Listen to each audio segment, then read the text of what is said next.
ਬਾਬਾ ਫਰੀਦ ਸਾਹਿਬ ਜੀ ਨੇ ਸਾਨੂੰ ਸਮਝਾਇਆ ਕਿ ਆਇਓ ਬੰਦਾ ਦੁਨੀ ਵਿੱਚ ਵਤ ਅਸੂਣੀ ਬਨ। ਅਸੂਣੀ, ਜਦੋਂ ਕੋਈ ਗੱਲ ਸੁਣ ਕੇ ਅਸੀਂ ਉਹਦੇ ਤੋਂ ਮੂੰਹ ਫੇਰ ਲੈਂਦੇ ਹਾਂ ਤੇ ਅਸੀਂ ਕਹਿੰਦੇ ਹਾਂ ਵੀ ਸੁਣ ਕੇ ਅਸੁਣੀ ਕਰ ਦਿੱਤੀ, ਅਣਸੁਣੀ। ਦੋ ਅਰਥ ਇਹਦੇ ਨਿਕਲਦੇ ਨੇ। ਇੱਕ ਤਾਂ ਜਿਹੜੀ ਆਸ ਵਿੱਚ ਬੱਧਾ ਹੋਇਆ, ਉਹ ਆਸ ਦਾ ਬੱਧਾ ਹੋਇਆ ਹੀ ਇਸ ਦੁਨੀਆ ਦੇ ਵਿੱਚ ਆਇਆ। ਆਸਾ ਮਨਸਾ ਬੰਧਨੀ ਭਾਈ, ਉਹ ਮਨ ਦੇ ਵਿੱਚ ਜਿਹੜੀ ਖਾਹਿਸ਼ ਸੀ, ਆਸ ਸੀ, ਉਹਨੇ ਇਹਨੂੰ ਬੰਧਨ ਦੇ ਵਿੱਚ ਪਾ ਦਿੱਤਾ।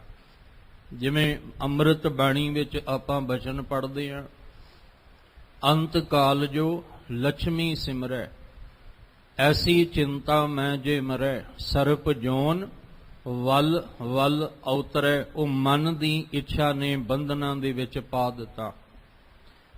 ਦੂਸਰੇ ਅਰਥ ਇਹਦੇ ਕਰਾਂਗੇ ਕਿ ਜਿਹੜੀ ਗੱਲ ਪਹਿਲੇ ਜਨਮਾਂ ਵਿੱਚ ਨਹੀਂ ਸੁਣੀ, ਉਹ ਇਸ ਜਨਮ ਦੇ ਵਿੱਚ ਅਸੀਂ ਸੁਣਨ ਵਾਸਤੇ ਆਏ ਹਾਂ।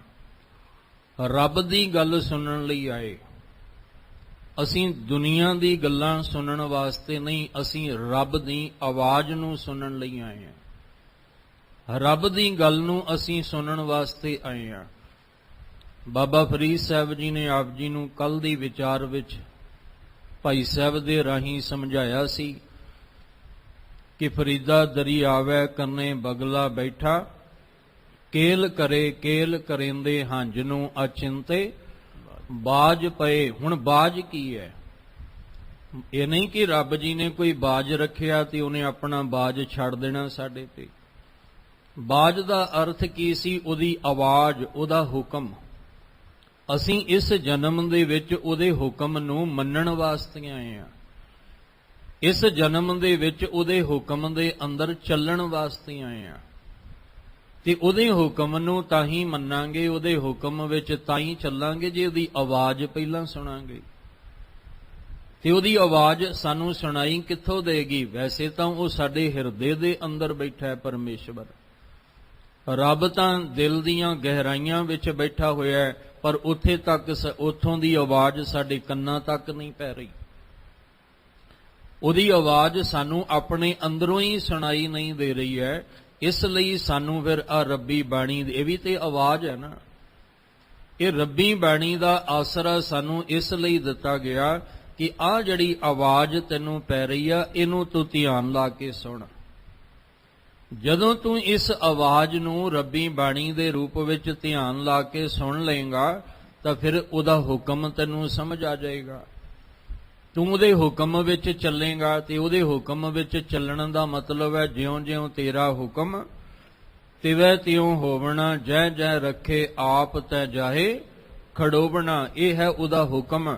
ਪਰ ਇੱਥੇ ਤੱਕ ਪਹੁੰਚਣ ਵਾਸਤੇ ਕਹਿਣ ਲੱਗੇ, ਦੇਖ ਪਹਿਲਾਂ ਆਪਣੇ ਅੰਦਰ ਝਾਤੀ ਮਾਰ ਕੇ ਤੂੰ ਬੰਦਾ ਬਣ ਕੇ ਇਸ ਸੰਸਾਰ ਵਿੱਚ ਆਇਆ ਕਿਉਂ ਹੈ। ਤੇ ਬਾਬਾ ਫਰੀਦ ਸਾਹਿਬ ਜੀ ਸਮਝਾਉਂਦੇ ਨੇ ਕਿ ਅਸਲ ਵਿੱਚ ਜਿਹੜੀ ਗੱਲ ਤੂੰ ਨਹੀਂ ਸੀ ਸੁਣੀ, ਉਹ ਅਸੁਣੀ ਬਾਤ ਨੂੰ ਸੁਣਨ ਵਾਸਤੇ ਆਇਓ ਬੰਦਾ ਦੁਨੀ ਵਿੱਚ। ਇਸ ਦੁਨੀਆ ਵਿੱਚ ਅਸੀਂ ਕਿੰਨੀ ਵਾਰ ਆ ਚੁੱਕੇ ਹਾਂ, ਸਾਨੂੰ ਕੁਝ ਨਹੀਂ ਪਤਾ। ਕਿੰਨੀ ਵਾਰ ਫੇਰਾ ਪੈ ਗਿਆ, ਕਿੰਨੀ ਵਾਰ ਜਨਮ ਮਰਨ ਦੇ ਚੱਕਰ 'ਚ ਪਏ ਆ, ਸਾਨੂੰ ਕੋਈ ਪਤਾ ਨਹੀਂ ਹੈ। ਬਸ ਇਹ ਪਤਾ ਹੈ ਕਿ ਜਿੰਨੀ ਵਾਰ ਆਏ ਆ ਉਨਾ ਚਿਰ ਅਨਸੁਣਾ ਹੀ ਕੀਤਾ, ਉਹਦੀ ਗੱਲ ਨੂੰ ਸੁਣਿਆ ਨਹੀਂ, ਜਾਂ ਉਹਦੀ ਆਵਾਜ਼ ਨੂੰ ਸੁਣਨ ਲਈ ਸਾਨੂੰ ਕੋਈ ਜਨਮ ਐਸਾ, ਕੋਈ ਮੌਕਾ ਹੀ ਐਸਾ ਨਹੀਂ ਮਿਲਿਆ। ਹੁਣ ਸਾਨੂੰ ਇਸ ਮਨੁੱਖਾ ਦੇਹੀ ਦੇ ਵਿੱਚ ਉਹਦੀ ਆਵਾਜ਼ ਸੁਣਨ, ਉਹਦੀ ਜਿਹੜੀ ਬਾਣੀ ਹੈ, ਉਹਦੇ ਜਿਹੜੇ ਬੋਲ ਨੇ, ਉਹ ਸੁਣਨ ਵਾਸਤੇ ਸਾਨੂੰ ਮਾਲਕ ਨੇ ਭੇਜਿਆ ਕਿ ਤੂੰ ਉੱਥੇ ਸੰਸਾਰ ਵਿੱਚ ਰਹਿ ਕੇ ਮੇਰੀ ਆਵਾਜ਼ ਨੂੰ ਰੱਬੀ ਬਾਣੀ ਦੇ ਰਾਹੀਂ, ਕਿਉਂਕਿ ਗੁਰੂ ਸਾਹਿਬ ਕਹਿੰਦੇ ਜੈਸੀ ਮੈਂ ਆਵੈ ਖਸਮ ਕੀ ਬਾਣੀ। ਤੇ ਬਾਣੀ ਕੀ ਹੈ? ਜਿਹੜੀ ਮੂੰਹੋਂ ਨਿਕਲਦੀ ਹੈ। ਅਸੀਂ ਕਹਿੰਦੇ ਹਾਂ ਵੀ ਇਹ ਫਲਾਣੇ ਦੀ ਆਵਾਜ਼ ਹੈ, ਇਹ ਫਲਾਣੇ ਦੀ ਆਵਾਜ਼ ਹੈ। ਤੇ ਜਿਹੜੀ ਗੁਰੂ ਗ੍ਰੰਥ ਸਾਹਿਬ ਪਾਤਸ਼ਾਹ ਜੀ ਦੀ ਬਾਣੀ ਹੈ, ਇਹ ਉਸ ਮਾਲਕ ਦੀ ਆਵਾਜ਼ ਹੈ। ਜਿਹੜੀ ਆਵਾਜ਼ ਸਾਡੇ ਤੱਕ ਨਹੀਂ ਸੀ ਪਹੁੰਚਦੀ, ਉਹ ਗੁਰੂ ਸਾਹਿਬ ਭਗਤਾਂ ਦੇ ਰਾਹੀਂ ਸਾਡੇ ਤੱਕ ਆਵਾਜ਼ ਪਹੁੰਚਾਈ। ਪਰ ਇੰਨਾ ਭਾਂਡਾ ਮਲੀਨ ਕਿ ਬੰਦੇ ਦੇ ਮਨ ਤੱਕ ਫਿਰ ਆਵਾਜ਼ ਇਹ ਪਹੁੰਚੀ ਨਾ। ਜਿਨ੍ਹਾਂ ਨੂੰ ਇਹ ਆਵਾਜ਼ ਸਮਝ ਵਿੱਚ ਆ ਗਈ ਕਿ ਇਹ ਆਵਾਜ਼ ਕਿਹਦੀ ਹੈ ਔਰ ਇਸ ਆਵਾਜ਼ ਵਿੱਚ ਬਾਣੀ ਵਿੱਚ ਕੀ ਸਮਝਾਉਣਾ ਚਾਹੁੰਦੇ ਨੇ, ਫਿਰ ਧਿਆਨ ਰੱਖਿਓ, ਨਾਨਕ ਹੁਕਮੈ ਜੇ ਬੁੱਝੈ ਤਾਂ ਹੋਮੈ ਕਹੈ ਨਾ ਕੋਏ। ਫਿਰ ਉਹ ਆਪਣੀ ਹੋਮੇ ਵਾਲੀ ਆਵਾਜ਼ ਨੂੰ ਸੰਕੋਚ ਲੈਂਦਾ। ਕਿਉਂ? ਕਿਉਂਕਿ ਉਸ ਮਾਲਕ ਦੇ ਹੁਕਮ ਦੀ ਸਮਝ ਆ ਗਈ। ਇਸ ਲਈ ਬੜੀਆਂ ਗਹਿਰਾਈਆਂ ਨੇ ਇਸ ਵਿਚਾਰ ਦੇ ਵਿੱਚ। ਬਾਬਾ ਫਰੀਦ ਸਾਹਿਬ ਕਹਿੰਦੇ, ਬੰਦਿਆ, 3.5 ਮਣ ਦੋਹਰੀ ਤੈਨੂੰ ਦਿੱਤੀ ਸੀ, ਇਹ ਅੰਨ ਤੇ ਪਾਣੀ ਦੇ ਨਾਲ ਚੱਲਦੀ ਹੈ, ਪਰ ਤੂੰ ਇਸ ਦੁਨੀਆ ਦੇ ਵਿੱਚ ਜੇ ਆਇਆ ਹੈ ਤਾਂ ਉਹਦੀ ਅਣਸੁਣੀ ਕੀਤੀ ਹੋਈ ਦੁਬਾਰਾ ਆਵਾਜ਼ ਨੂੰ ਸੁਣਨ ਲਈ ਤੂੰ ਰੱਬੀ ਬਾਣੀ ਦੇ ਰਾਹੀਂ ਉਸ ਮਾਲਕ ਦਾ ਪੈਗਾਮ ਜਿਹੜਾ ਹੈ ਉਹ ਤੂੰ ਸੁਣਨਾ ਹੈ। ਮਲਕਲ ਮੌਤ ਜਾਂ ਆਵਸੀ, ਸਭ ਦਰਵਾਜੇ ਭੰਨ। ਹੁਣ ਉਹਦੀ ਕਿਹੜੀ ਗੱਲ ਅਸੀਂ ਸੁਣਨੀ ਹੈ? ਰੱਬ ਜੀ ਦੀ, ਪਰਮਾਤਮਾ ਦੀ ਕਿਹੜੀ ਅਸੀਂ ਗੱਲ ਨੂੰ ਧਿਆਨ ਲਾ ਕੇ ਸੁਣਨਾ?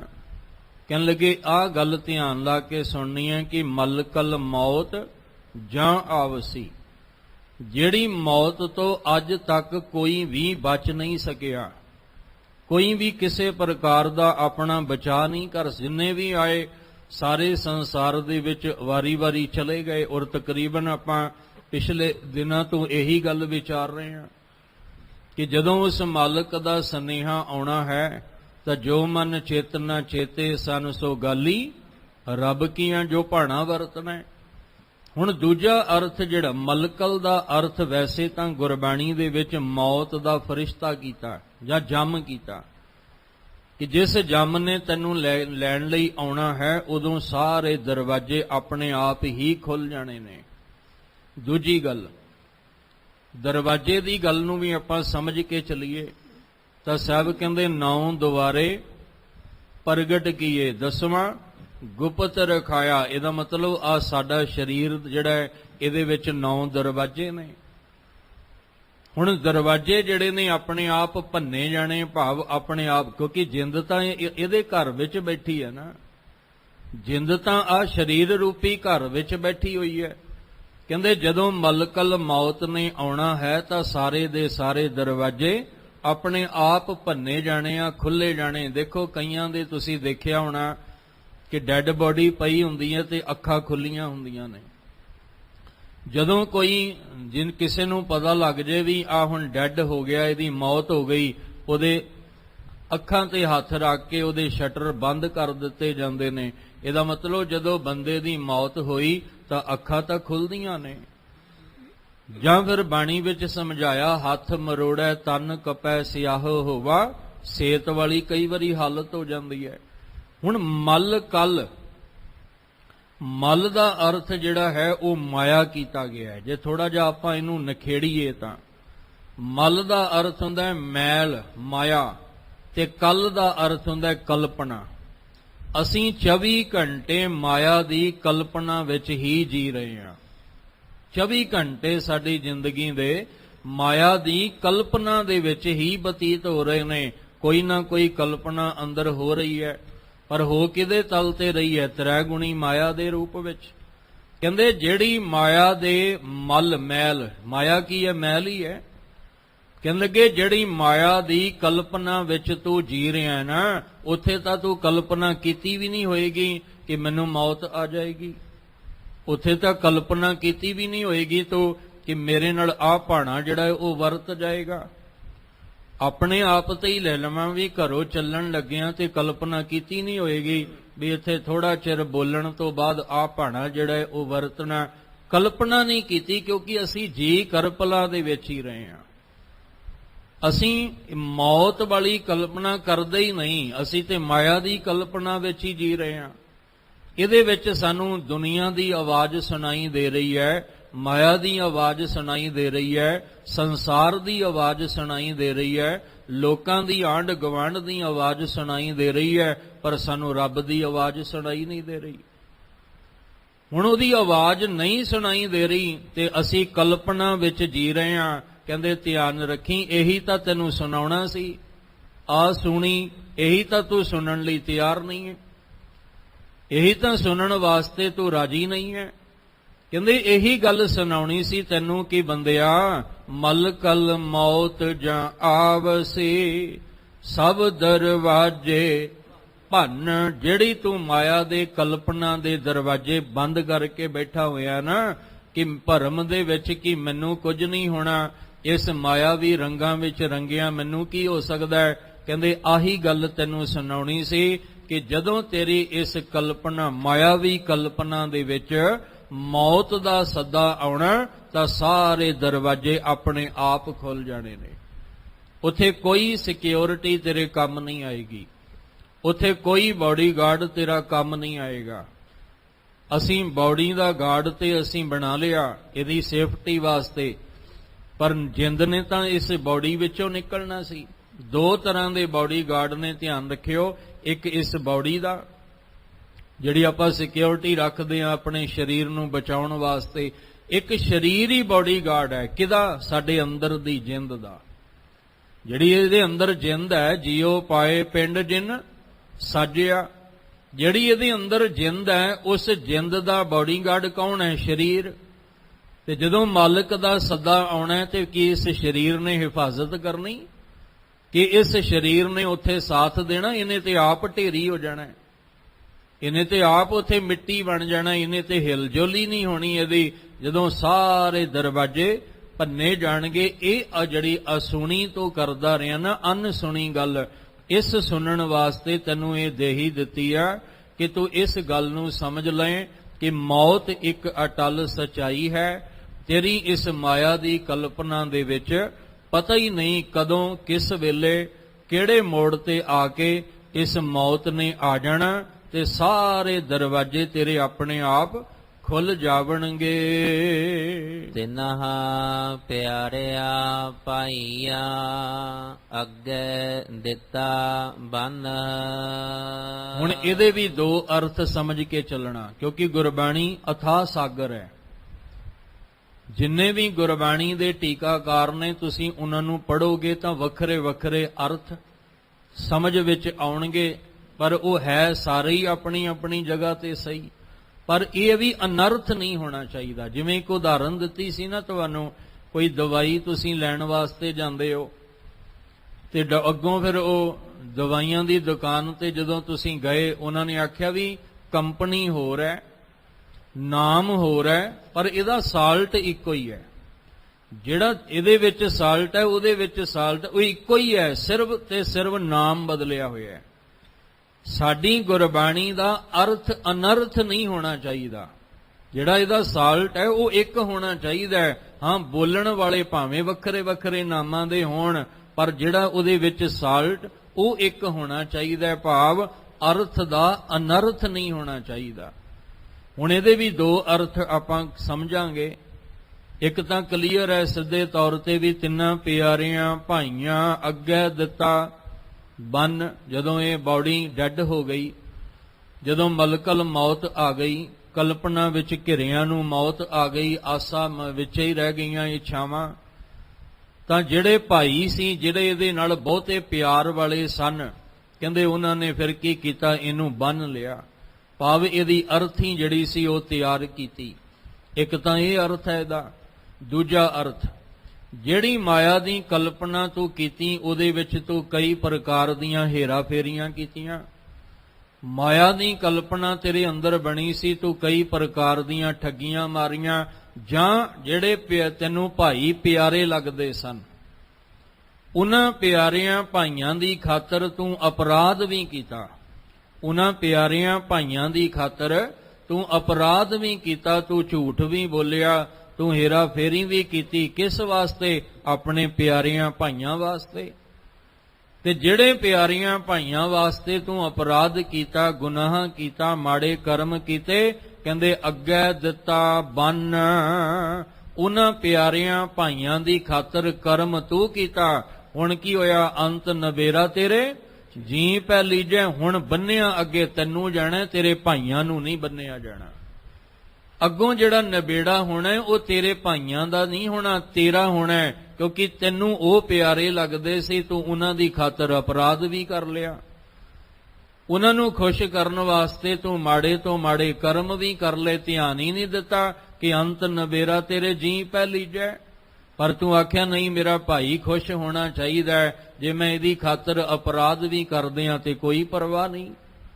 ਦੁਨਿਆਵੀ ਤਲ ਤੇ ਕੋਈ ਕੇਸ ਆ ਜਾਏ ਨਾ, ਤੇ ਉਹਦੀ ਜਦੋਂ ਛਾਣਬੀਣ ਹੁੰਦੀ ਹੈ ਤੇ ਜਿਹੜੇ ਜਿਹੜੇ ਉਹਦੇ ਵਿੱਚ ਸ਼ਾਮਲ ਹੁੰਦੇ ਨੇ, ਜਿਨ੍ਹਾਂ ਨੇ ਹਾਮੀ ਭਰੀ ਹੁੰਦੀ ਹੈ ਜਾਂ ਜਿਨ੍ਹਾਂ ਨੇ ਸਾਥ ਦਿੱਤਾ ਹੁੰਦਾ ਹੈ, ਉਹਨਾਂ ਉੱਤੇ ਵੀ ਉਹੀ ਕੇਸ ਪੈ ਜਾਂਦਾ ਹੈ। ਉਹ ਕਹਿੰਦੇ ਅਸੀਂ ਤੇ ਕੀਤਾ ਹੀ ਕੁਝ ਨਹੀਂ, ਅਸੀਂ ਤੇ ਸਿਰਫ ਇਹਦੇ ਨਾਲ ਸੀ ਬੰਦੇ ਦੇ ਜਿਹਨੇ ਅਪਰਾਧ ਕੀਤਾ। ਉਹ ਕਹਿੰਦੇ ਜਿਹਨੇ ਅਪਰਾਧ ਕੀਤਾ ਉਹ ਤੇ ਕਸੂਰਵਾਰ ਹੈ। ਬਾਹਰ ਦਾ ਜਿਹੜਾ ਕਾਨੂੰਨ ਹੈ ਸਾਡਾ ਕਿ ਇਹਨੇ ਅਪਰਾਧ ਤਾਂ ਕੀਤਾ ਹੀ ਕੀਤਾ ਹੈ, ਪਰ ਜਿਹੜੇ ਇਹਦੇ ਨਾਲ ਰਲੇ ਹੋਏ ਸੀ ਉਹਨਾਂ ਦਾ ਵੀ ਉਨਾ ਹੀ ਕਸੂਰ ਹੈ, ਉਹਨਾਂ ਨੂੰ ਵੀ ਨਾਲ ਫਿਰ ਬੰਦੀ ਬਣਾਇਆ ਜਾਂਦਾ ਹੈ। ਇਸੇ ਤਰ੍ਹਾਂ ਕਹਿੰਦੇ ਜਿਹੜੇ ਭਾਈ ਤੈਨੂੰ ਪਿਆਰੇ ਲੱਗਦੇ ਸਨ, ਅੱਜ ਕੀ ਹੋਇਆ, ਉਹਨਾਂ ਦੀ ਖਾਤਰ ਤੂੰ ਅਪਰਾਧ ਕਰਦਾ ਰਿਹਾ। ਪਰ ਅੱਜ ਜਦੋਂ ਮਲਕਲ ਮੌਤ ਆਈ ਤਾਂ ਫਿਰ ਅੱਗੇ ਦਿੱਤਾ ਬੰਨ, ਤੇਰੇ ਕੀਤੇ ਹੋਏ ਅਪਰਾਧ ਤੈਨੂੰ ਅੱਗੇ ਬੰਨ ਕੇ ਫਿਰ ਪਤਾ ਨਹੀਂ ਅੱਗੇ ਕਿਹੜੀ ਜੂਨ ਤੱਕ ਲੈ ਜਾਣਗੇ। ਇੱਕ ਅਰਥ ਇਹ ਨੇ, ਤੇ ਦੂਜੇ ਅਰਥ ਇਹ ਨੇ ਕਿ ਜਦੋਂ ਤੈਨੂੰ ਮਲਕਲ ਮੌਤ ਆਏਗੀ ਉਦੋਂ ਤੇਰੀ ਇਸ ਡੈੱਡ ਬੋਡੀ ਨੂੰ 4 ਭਾਈਆਂ ਨੇ ਰਲ ਕੇ ਅਰਥੀ ਦੇ ਸਮੇਤ ਕਹਿੰਦੇ ਤੈਨੂੰ ਬੰਨ ਲੈਣਾ ਹੈ। ਵੇਖੋ ਬੰਦਾ ਚੱਲਿਆ, ਚਹੋ ਜਣਿਆਂ ਦੇ ਕੰਨ। ਹੁਣ ਪੰਕਤੀ ਉਹੀ ਧਿਆਨ 'ਚ ਰੱਖਿਓ, ਆਇਓ ਬੰਦਾ ਦੁਨੀ ਵਿੱਚ ਵੱਤ ਆਸੂਣੀ ਬੰਨ। ਕਹਿਣ ਲੱਗੇ ਤੂੰ ਆ ਜਿਹੜੀ ਗੱਲ ਸੁਣੀ ਨਹੀਂ ਸੀ ਨਾ, ਉਹ ਗੱਲ ਦੁਬਾਰਾ ਸੁਣਾਉਣ ਲਈ ਬੰਦਿਆ ਤੂੰ ਇਸ ਜਗਤ ਵਿੱਚ ਆਇਆ। ਕੀ ਸੁਣਨਾ ਸੀ? ਕਹਿੰਦੇ ਜਦੋਂ ਮਲਕਲ ਮੌਤ ਆਈ ਤਾਂ ਜਿਹੜੇ ਭਾਈ ਪਿਆਰੇ ਲੱਗਦੇ ਸਨ, ਜਿਹੜੇ ਕਹਿੰਦੇ ਸੀ ਇਹ ਸਾਡੀ ਜਾਨ ਹੈ, ਇਹ ਸਾਡਾ ਦਿਲ ਹੈ, ਅਸੀਂ ਇਹਦੇ ਤੋਂ ਬਿਨਾਂ ਇੱਕ ਪਲ ਨਹੀਂ ਰਹਿ ਸਕਦੇ, ਉਹਨਾਂ ਨੇ ਹੀ ਮੁੜ ਕੇ ਫਿਰ ਕਹਿੰਦੇ ਬੰਨ ਲਿਆ। ਤੇ ਜਦੋਂ ਬੰਨਿਆ, ਵੇਖੋ ਬੰਦਾ ਚੱਲਿਆ, ਚਾਹੋਂ ਜਣਿਆਂ ਦੇ ਕੰਨ। ਕੰਨ ਦਾ ਅਰਥ ਹੁੰਦਾ ਮੋਢਾ। ਉਹੀ ਬੰਦਾ ਫਿਰ ਦੇਖੋ ਮੋਢਿਆਂ ਤੇ ਤੁਰਿਆ ਜਾਂਦਾ ਹੈ। ਆਹ ਹਾਲਤ ਹੈ ਤੇਰੀ। ਆਹ ਗੱਲ ਤੂੰ ਸੁਣਨ ਲਈ ਆਇਆ ਸੀ ਕਿ ਉਦੋਂ ਤੇਰਾ ਕੋਈ ਸਾਥੀ ਨਹੀਂ ਹੋਣਾ, ਉਦੋਂ ਤੇਰਾ ਕਿਸੇ ਨੇ ਸਾਥ ਨਹੀਂ ਦੇਣਾ। ਰੋਣ ਵਾਲੇ ਹਜ਼ਾਰਾਂ ਹੋਣਗੇ ਪਰ ਤੇਰੇ ਨਾਲ ਜਾਣ ਵਾਲਾ ਕੋਈ ਵੀ ਨਹੀਂ ਹੋਏਗਾ। ਬਸ ਉੱਥੇ ਆਪਾਂ ਦੇਖਦੇ ਹੀ ਹਾਂ ਸ਼ਮਸ਼ਾਨ ਭੂਮੀ ਵਿੱਚ ਕੀ ਮਾਹੌਲ ਹੁੰਦਾ ਹੈ।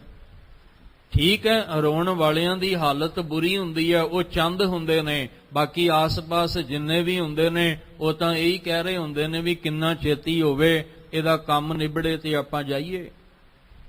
ਵੀ ਮੈਂ ਤੇ ਫਲਾਣੀ ਥਾਂ ਤੇ ਜਾਣ ਤੋਂ ਲੇਟ ਹੋ ਰਿਹਾ, ਮੈਂ ਦੁਕਾਨ ਛੱਡ ਕੇ ਆਇਆ, ਮੈਂ ਘਰ ਛੱਡ ਕੇ ਆਇਆ। ਉੱਥੇ ਗੱਲਾਂ ਤੇ ਇਹ ਹੋ ਰਹੀਆਂ ਹੁੰਦੀਆਂ ਨੇ, ਜਿਨ੍ਹਾਂ ਤੂੰ ਅੰਦਰ ਭਰਮ ਪਾਲ ਕੇ ਬੈਠਾ ਸੀ ਇਹ ਮੇਰੇ ਬੜੇ ਪਿਆਰੇ ਨੇ, ਪਿਆਰੇ ਨੇ। ਕਹਿੰਦੇ ਜਦੋਂ ਬੰਦਾ 4 ਜਣਿਆਂ ਦੇ ਕੰਨ ਮੋਢੇ ਤੇ ਤੁਰਿਆ ਜਾਂਦਾ ਨਾ, ਜਿਨ੍ਹਾਂ ਨੇ ਕਿਹਾ ਸੀ ਤੇਰੇ ਮੋਢੇ ਤੇ ਨਾਲ ਮੋਢਾ ਮਿਲਾ ਕੇ ਅਸੀਂ ਚੱਲਾਂਗੇ, ਅੱਜ ਉਹੀ ਮੋਢੇ ਤੇ ਚੁੱਕ ਕੇ ਲੈ ਜਾਂਦੇ ਨੇ। ਫਿਰ ਜਿਹੜੇ ਮੋਢੇ ਤੇ ਹੱਥ ਰੱਖ ਕੇ ਕਹਿੰਦੇ ਸੀ ਤੇਰਾ ਤੂੰ ਡਰੀ ਨਾ, ਅਸੀਂ ਤੇਰੇ ਨਾਲ ਹਰ ਵੇਲੇ ਖਲੋਤੇ ਆ, ਉਹੀ ਮੋਢੇ ਤੇ ਚੁੱਕ ਕੇ ਲਿਜਾਂਦੇ ਨਜ਼ਰ ਆਉਂਦੇ ਨੇ। ਇਹੀ ਗੱਲ ਤਾਂ ਸੱਚ ਦੀ ਤੂੰ ਸੁਣਨ ਵਾਸਤੇ ਬੰਦਿਆ ਤੂੰ ਇਸ ਜਨਮ ਵਿੱਚ ਆਇਆ ਕਿ ਤੈਨੂੰ ਸਮਝ ਆ ਜਾਏ ਕਿ ਵੇਖੋ ਬੰਦਾ ਚੱਲਿਆ ਚਾਹੋਂ ਜਣਿਆਂ ਦੇ ਕੰਨ। ਇਹੀ ਬੰਦਾ ਜਿਹੜਾ ਸਾਰਿਆਂ ਨੂੰ ਪਿਆਰਾ ਲੱਗਦਾ ਸੀ, ਅੱਜ ਉਹੀ ਬੰਦਾ 4 ਮੋਢਿਆਂ ਤੇ ਜਾਂਦਾ ਨਜ਼ਰ ਆਉਂਦਾ ਹੈ। ਬੜੀਆਂ ਵਿਚਾਰਾਂ ਨੇ। ਜੇ 2 ਮਿੰਟ ਵੀ ਘਰ ਵਿੱਚ ਲੇਟ ਹੋ ਜਾਏ, ਦੇਰੀ ਹੋ ਜਾਏ, ਫੋਨ ਤੇ ਫੋਨ ਖੜਕ ਜਾਂਦੇ ਨੇ, ਕਿੱਥੇ ਰਹਿ ਗਏ, ਆਏ ਨਹੀਂ, ਕੀ ਹੋਇਆ, ਕੀ ਕਾਰਨ ਸੀ। ਪਰ ਉਹੀ ਬੰਦਾ ਜਿਹੜਾ ਸਰੀਰ ਛੱਡ ਜਾਏ ਤੇ ਫਿਰ ਬੰਦਾ ਕਹਿੰਦਾ ਇਹਨੂੰ ਜਿੰਨਾ ਛੇਤੀ ਹੋਵੇ ਘਰੋਂ ਲੈ ਚੱਲੋ।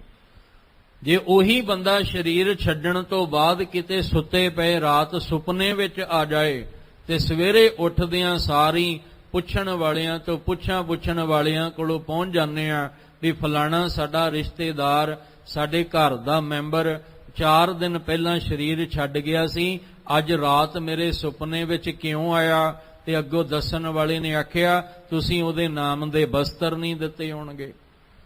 ਤੁਸੀਂ ਉਹਦੇ ਨਾਮ ਦੇ ਭਾਂਡੇ ਨਹੀਂ ਦਿੱਤੇ ਹੋਣਗੇ, ਤੁਸੀਂ ਉਹਦੇ ਨਾਮ ਦਾ ਮੰਜਾ ਨਹੀਂ ਦਿੱਤਾ ਹੋਏਗਾ, ਜਾਓ ਫਲਾਣੀ ਥਾਂ ਤੇ ਜਾ ਕੇ ਮੰਜਾ ਦੇ ਆਓ, ਉਹ ਤੁਹਾਡੇ ਸੁਪਨੇ 'ਚ ਨਹੀਂ ਆਏਗਾ। ਭਾਵ ਇੰਨਾ ਪਿਆਰ ਹੈ ਕਿ ਜੇ ਸਰੀਰ ਛੱਡ ਕੇ ਚਲਾ ਗਿਆ ਤੇ ਫਿਰ ਵੀ ਸੁਪਨੇ ਵਿੱਚ ਆਇਆ ਤਾਂ ਵੀ ਡਰ ਹੈ ਵੀ ਕੁਝ ਮੰਗਦਾ ਤੇ ਨਹੀਂ ਪਿਆ, ਕੁਝ ਮੇਰੇ ਕੋਲੋਂ ਇਹਦਾ ਭੋਗ ਜਦੋਂ ਪਿਆ ਸੀ ਕੋਈ ਮੰਜਾ ਬਿਸਤਰਾ ਭਾਂਡਾ ਤਾਂ ਨਹੀਂ ਰਹਿ ਗਿਆ, ਅੱਗੋਂ ਭਰਮ ਵਿੱਚ ਪਾਉਣ ਵਾਲੇ ਨੇ ਵੀ ਐਸਾ ਭਰਮ ਪਾ ਦਿੱਤਾ। ਇਹ ਅਸਲੀਅਤ ਹੈ। ਪ੍ਰੀਤਮ ਜਾਣ ਲਿਓ ਮਨ ਮਾਹੀ, ਆਪਣੇ ਸੁਖ ਸਿਓ ਹੀ ਜਗ ਵਾਂਦਿਓ, ਕੋ ਕਾਹੂ ਕੋ ਨਾਹੀ। ਸੁਖ ਮੈਂ ਆਨ ਬਹੁਤ ਮਿਲ ਬੈਠਤ, ਰਹਿਤ ਚਾਹੂੰ ਦਿਸ ਘੇਰੈ, ਵਿਪਤ ਪਰੀ ਸਭ ਹੀ ਸੰਗ ਛਾੜਤ, ਕੋਉ ਨਾ ਆਵਤ ਨਹੀਂ ਰਹਿ। ਇਹ ਸੱਚ, ਇਹੀ ਤਾਂ ਸੁਣਨ ਆਏ ਸੀ ਆਪਾਂ ਬਾਣੀ 'ਚ। ਇਸ ਲਈ ਸਭ ਕਹਿੰਦੇ ਦੇਖ ਉਹੀ ਬੰਦਾ ਫਿਰ ਚਾਰ ਮੋਢਿਆਂ ਦੇ ਉੱਤੇ ਜਾਂਦਾ ਹੋਇਆ ਨਜ਼ਰ ਆਉਂਦਾ ਹੈ। ਫਰੀਦਾ ਅਮਲ ਜੇ ਕੀਤੇ ਦੁਨੀ ਵਿੱਚ, ਦਰਗਹ ਆਏ ਕੰਮ। ਸਾਰੀ ਗੱਲ ਸੁਣਾਉਣ ਤੋਂ ਬਾਅਦ ਮੁੱਕਦੀ ਗੱਲ ਬਾਬਾ ਫਰੀਦ ਸਾਹਿਬ ਨੇ ਕੀਤੀ। ਸਾਰੀਆਂ ਗੱਲਾਂ ਕਰਨ ਤੋਂ ਬਾਅਦ ਬਾਬਾ ਫਰੀਦ ਸਾਹਿਬ ਕਹਿੰਦੇ ਤੂੰ ਹੁਣ ਧਿਆਨ ਰੱਖੀ, ਅਮਲ ਜੇ ਕੀਤੇ ਦੁਨੀ ਵਿੱਚ। ਪਹਿਲੇ ਕੀ ਸੀ? ਪਹਿਲੇ ਆਖਿਆ ਸੀ ਕਿ ਆਇਓ ਬੰਦਾ ਦੁਨੀ ਵਿੱਚ, ਕਿ ਦੁਨੀ ਵਿੱਚ ਦੁਨੀਆ ਵਿੱਚ ਤੂੰ ਆਇਆ। ਹੁਣ ਜੋ ਕੁਝ ਤੂੰ ਦੁਨੀਆ ਦੇ ਵਿੱਚ ਕੀਤਾ, ਮਾੜੇ ਕੰਮ ਚੰਗੇ ਕੰਮ ਜੋ ਕੀਤੇ, ਕੱਪੜ ਰੂਪ ਸੁਹਾਵਣਾ ਛੱਡ ਦੁਨੀਆ ਅੰਦਰ ਜਾਵਣਾ, ਮੰਦਾ ਚੰਗਾ ਆਪਣਾ ਆਪੇ ਹੀ ਕੀਤਾ ਪਾਵਣਾ। ਹੁਣ ਕਹਿਣ ਲੱਗੇ ਧਿਆਨ ਰੱਖਿਓ ਫਰੀਦਾ, ਅਮਲ ਜੇ ਕੀਤੇ ਦੁਨੀ ਵਿੱਚ, ਚੰਗੇ ਕੰਮ ਨੇਕ ਕੰਮ। ਗੁਰੂ ਨਾਨਕ ਸਾਹਿਬ ਜੀ ਨੂੰ ਜਦੋਂ ਪੁੱਛਿਆ ਸੀ ਕੌਣ ਵੱਡਾ ਹੈ, ਹਿੰਦੂ ਵੱਡਾ ਕਿ ਮੁਸਲਮਾਨ ਹੋਈ, ਤਾਂ ਸਾਹਿਬ ਨੇ ਕਿਹਾ ਸੀ ਸੱਚ ਸੁਣਾਵਾਂ ਤੇ ਸੱਚ ਇਹ ਹੈ ਵੀ ਸ਼ੁਭ ਅਮਲਾਂ ਬਾਝੋਂ ਦੋਵੇਂ ਰੋਈ। ਜਿਹਦੇ ਪੱਲੇ ਸ਼ੁਭ ਅਮਲ ਨਹੀਂ, ਸ਼ੁਭ ਗੁਣ ਨਹੀਂ, ਚੰਗਾ ਜੀਵਨ ਨਹੀਂ, ਚੰਗੀ ਸੋਚ ਵਿਚਾਰ ਨਹੀਂ, ਮਹਾਰਾਜ ਕਹਿੰਦੇ ਉਹ ਅੱਜ ਵੀ ਰੋਂਦਾ ਹੈ, ਕੱਲ ਨੂੰ ਵੀ ਰੋਏਗਾ। ਇਸੇ ਤਰ੍ਹਾਂ ਬਾਬਾ ਫਰੀਦ ਸਾਹਿਬ ਕਹਿੰਦੇ ਦਰਗਾਹ, ਜਿੱਥੇ ਰੱਬ ਜੀ ਦਾ ਮੇਲ ਹੋਣਾ ਹੈ ਸਾਡੇ, ਕਹਿੰਦੇ ਉਸ ਰੱਬ ਦੀ ਦਰਗਾਹ ਵਿੱਚ, ਰੱਬ ਜੀ ਦੇ ਘਰ ਵਿੱਚ ਤੇਰੇ ਚੰਗੇ ਕੀਤੇ ਹੋਏ ਕੰਮ ਹੀ ਉੱਥੇ ਕੰਮ ਆਉਣੇ ਨੇ। ਜੇ ਤੂੰ ਚੰਗੇ ਕੰਮ ਨਾ ਦੁਨੀਆ ਵਿੱਚ ਕੀਤੇ ਤਾਂ ਫਿਰ ਉਸ ਰੱਬ ਦੇ ਘਰ ਵਿੱਚ ਤੇਰਾ ਕੋਈ ਵੀ ਕੀਤਾ ਕੰਮ ਨਾ ਆਇਆ, ਲੇਖੇ ਨਾ ਲੱਗਿਆ, ਫਿਰ ਤੇਰਾ ਇਹ ਦੁਨੀਆ ਦੇ ਵਿੱਚ ਦੁਬਾਰਾ ਬੰਧਨ ਪੈ ਜਾਣਾ। ਫਿਰ ਜੰਮਣ ਮਰਨ ਆਵਾਗਮਨ ਦੇ ਬੰਧਨਾਂ ਚੋਂ ਤੂੰ ਆਜ਼ਾਦ ਨਹੀਂ ਹੋ ਸਕੇਗਾ। ਉਸ ਰੱਬ ਦੇ ਘਰ ਵਿੱਚ ਤੇਰੇ ਕੀਤੇ ਹੋਏ ਚੰਗੇ ਕੰਮ, ਚੰਗੇ ਅਮਲ ਹੀ ਤੇਰੇ ਕੰਮ ਆਉਣੇ ਨੇ। ਇਸ ਲਈ ਸਾਰੀ ਗੱਲ ਧਿਆਨ ਨਾਲ ਸੁਣਨ ਤੋਂ ਬਾਅਦ ਅਸੀਂ ਫੈਸਲਾ ਕੀ ਲੈਣਾ ਹੈ ਕਿ ਅਸੀਂ ਮਾੜੇ ਕਰਮ ਨਹੀਂ ਕਰਨੇ, ਅਸੀਂ ਮਾੜੀਆਂ ਆਦਤਾਂ ਨਹੀਂ ਬਣਾਉਣੀਆਂ, ਅਸੀਂ ਮਾੜਾ ਜੀਵਨ ਨਹੀਂ ਬਣਾਉਣਾ, ਮਾੜੀ ਸੰਗਤ ਦਾ ਸਾਥ ਨਹੀਂ ਦੇਣਾ, ਅਸੀਂ ਤੇ ਨੇਕ ਕੰਮ ਕਰਨੇ ਨੇ, ਨੇਕ ਇਨਸਾਨ ਬਣਨਾ ਹੈ। ਚੰਗੇ ਅਮਲ ਇਕੱਠੇ ਕਰਕੇ ਗੁਣ, ਚੰਗੇ ਗੁਣ ਇਕੱਠੇ ਕਰਕੇ ਉਸ ਮਾਲਕ ਦੀ ਦਰਗਾਹ ਵਿੱਚ ਅਸੀਂ ਆਪਣੀ ਢੋਈ ਬਣਾਉਣੀ ਹੈ। ਗੁਰਮੁਖ ਜਨਮ ਸਵਾਰ ਦਰਗਾਹ ਚੱਲਿਆ, ਸੱਚੀ ਦਰਗਾਹ ਜਾਏ ਸੱਚਾ। ਪਿੜ ਮੱਲਿਆ ਵਾਲੀ ਖੇਡ ਜਿਹੜੀ ਆ ਉਹ ਆਪਣੀ ਬਣਾਉਣੀ ਹੈ। ਇਸ ਲਈ ਬਾਬਾ ਫਰੀਦ ਸਾਹਿਬ ਕਹਿੰਦੇ ਬੰਦਿਆ ਤੂੰ ਦੁਨੀਆ ਵਿੱਚ ਆਇਆ ਚੰਗੇ ਕੰਮ ਕਰਨ ਵਾਸਤੇ, ਚੰਗੇ ਗੁਣ ਇਕੱਠੇ ਕਰਨ ਵਾਸਤੇ, ਕਿਉਂਕਿ ਮਾਲਕ ਦੇ ਘਰ ਵਿੱਚ ਦਰਗਾਹ ਵਿੱਚ ਤੇਰੇ ਚੰਗੇ ਕੰਮ ਹੀ ਕੀਤੇ ਹੋਏ ਹੀ ਕੰਮ ਆਉਣੇ ਹਨ। ਫਰੀਦਾ ਹੋ ਬਲਿਹਾਰੀ ਤਿੰਨ ਪੰਖੀਆ, ਜੰਗਲ ਜਿਨ੍ਹਾਂ ਵਾਸ। ਬੰਦੇ ਨੂੰ ਫਿਰ ਵੀ ਸਮਝ ਨਾ ਆਈ ਜਦੋਂ ਇਸ ਤਰ੍ਹਾਂ ਬਾਬਾ ਫਰੀਦ ਸਾਹਿਬ ਨੇ ਸਮਝਾਇਆ ਕਿ ਆਇਓ ਬੰਦਾ ਦੁਨੀ ਵਿੱਚ, ਪਰ ਬੰਦੇ ਨੂੰ ਫਿਰ ਵੀ ਗੱਲ ਧਿਆਨ ਨਾਲ ਨਾ ਸੁਣੀ। ਉਹਨੇ ਅੰਮ੍ਰਿਤ ਵੇਲਾ ਫਿਰ ਨਹੀਂ ਸੰਭਾਲਿਆ, ਖਾ ਪੀ ਕੇ ਸੁੱਤਾ ਰਿਹਾ, ਦਿਨ ਖਾ ਕੇ ਗਵਾ ਲਿਆ, ਰਾਤ ਸੌਂ ਕੇ ਸਮਾਂ ਗਵਾ ਲਿਆ। ਉਹਨੂੰ ਫਿਰ ਚੇਤੇ ਨਾ ਆਇਆ ਕਿ ਬੰਦਗੀ ਵੀ ਕਰਨੀ ਹੈ, ਅੰਮ੍ਰਿਤ ਵੇਲਾ ਵੀ ਸੰਭਾਲਣਾ ਹੈ, ਨਾਮ ਸਿਮਰਨ ਵੀ ਕਰਨਾ ਹੈ, ਚੰਗੇ ਕੰਮ ਜਿਹੜੇ ਪਰ ਉਪਕਾਰ ਵਾਲੇ ਭਲਾਈ ਦੇ ਕਾਰਜ ਵੀ ਕਰਨੇ ਨੇ। ਫਿਰ ਬੰਦਾ ਆਪਣੀ ਮੌਜ ਵਿੱਚ ਹੀ ਤੁਰਿਆ ਰਿਹਾ, ਆਪਣੀ ਮਨ ਮਰਜ਼ੀ ਹੀ ਕਰਦਾ ਰਿਹਾ। ਫਿਰ ਬਾਬਾ ਫਰੀਦ ਸਾਹਿਬ ਜੀ ਕਹਿੰਦੇ ਆ ਤੇਰੇ ਨਾਲੋਂ ਤਾਂ ਮੈਂ ਉਸ ਪੰਛੀ ਤੋਂ ਬਲਿਹਾਰੇ ਜਾਣਾ।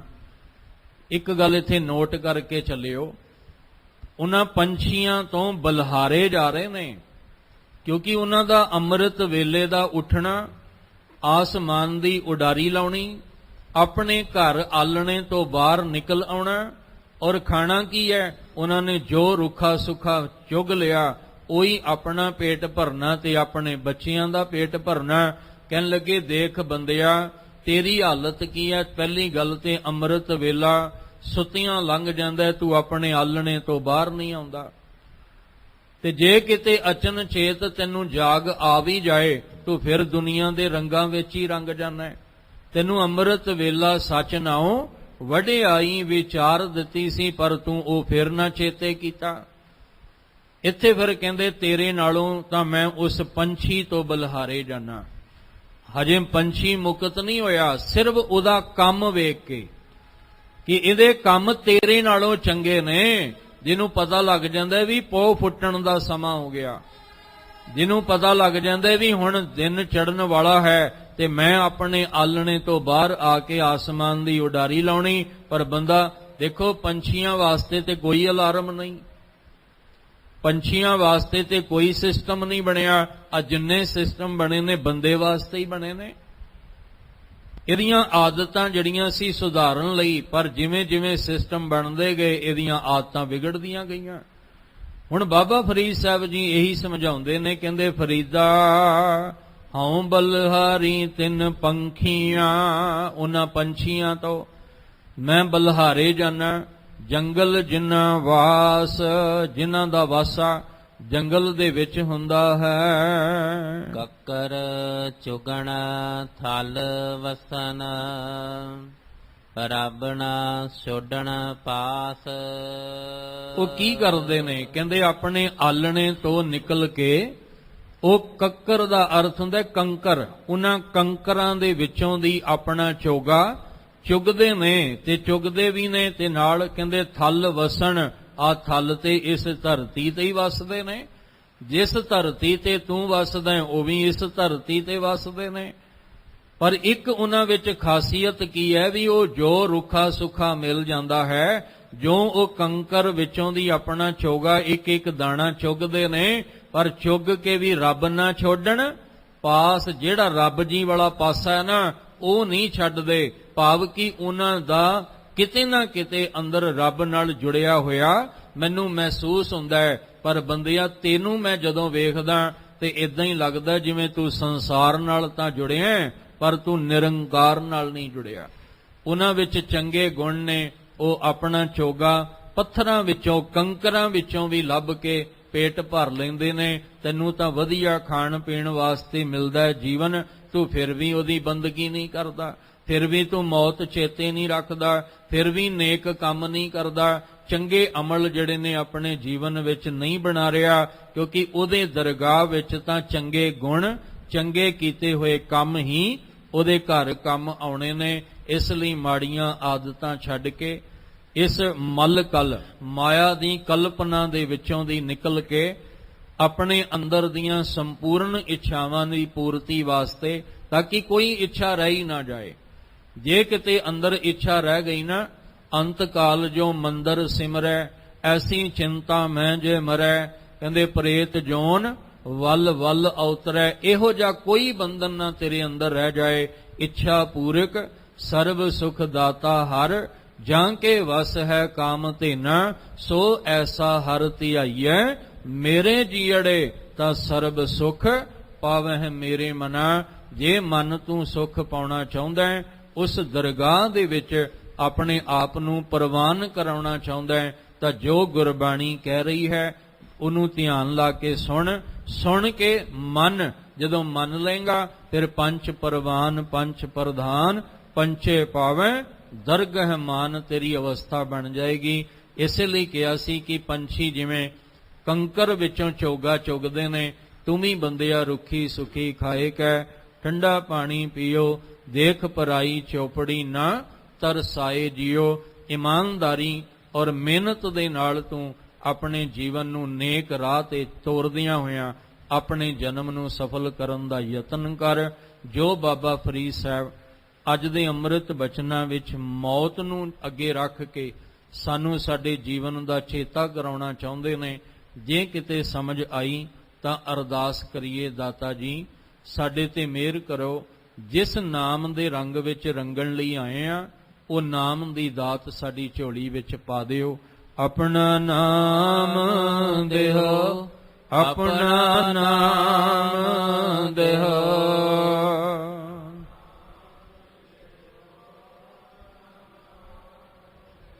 ਵਿਸਰ ਨਾਹੀ ਦਾਤਾਰ, ਵਿਸਰ ਨਾਹੀ ਦਾਤਾਰ।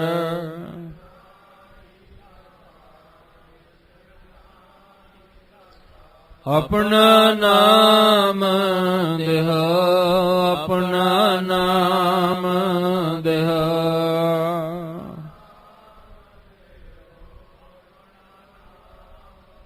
ਗੁਣ ਗਾਵਾਂ ਦਿਨ ਰਾਤ, ਗੁਣ ਗਾਵਾਂ ਦਿਨ ਰਾਤ।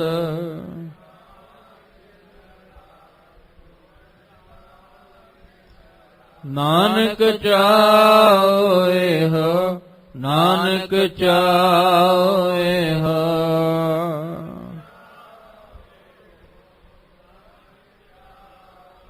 ਆਪਣਾ ਨਾਮ ਦੇਹੋ, ਆਪਣਾ ਨਾਮ ਦੇਹੋ।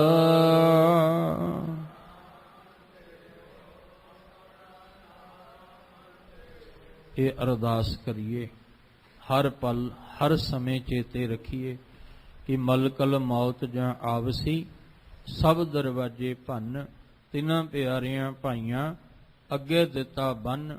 ਵੇਖੋ ਬੰਦਾ ਚੱਲਿਆ ਚਾਹੋਂ ਜਣਿਆਂ ਦੇ ਕੰਨ। ਇਹ ਵਾਲੀ ਅਵਸਥਾ ਨੂੰ ਆਪਾਂ ਚੇਤੇ ਰੱਖਦੇ। ਫਰੀਦਾ ਅਮਲ ਜੇ ਕੀਤੇ ਦੁਨੀ ਵਿੱਚ, ਦਰਗਾਹ ਆਏ ਕੰਮ। ਇਸ ਲਈ ਨੇਕ ਜੀਵਨ ਬਣਾ ਕੇ ਸਤ ਸੰਗਤ ਕਰਕੇ ਗੁਰੂ ਸਾਹਿਬ ਦੀ ਮੱਤ ਲੈ ਕੇ ਆਪਣਾ ਜੀਵਨ ਸਫਲ ਬਣਾਉਣਾ ਹੈ, ਜਿਹਦੇ ਨਾਲ ਲੋਕ ਸੁਖੀਏ ਪਰਲੋਕ ਸੁਹੇਲੇ।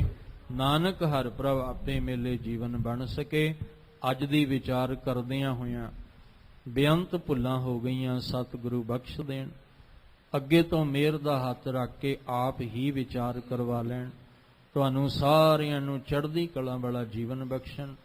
ਬਾਬਾ ਫਰੀਦ ਸਾਹਿਬ ਦੇ ਪਾਵਨ ਬਚਨ ਆਪਣੇ ਹਿਰਦੇ 'ਚ ਵਸਾ ਲਈਏ ਜੀ। ਫਰੀਦਾ ਹੋ ਬਲਿਹਾਰੀ ਤਿਨਹ ਪੰਖੀਆਂ, ਜੰਗਲ ਜਿਨ੍ਹਾਂ ਵਾਸ। ਕੱਕਰ ਚੁਗਣ ਥਲ ਵਸਣ, ਰਾਬਣਾ ਛੋਡਣ ਪਾਸ।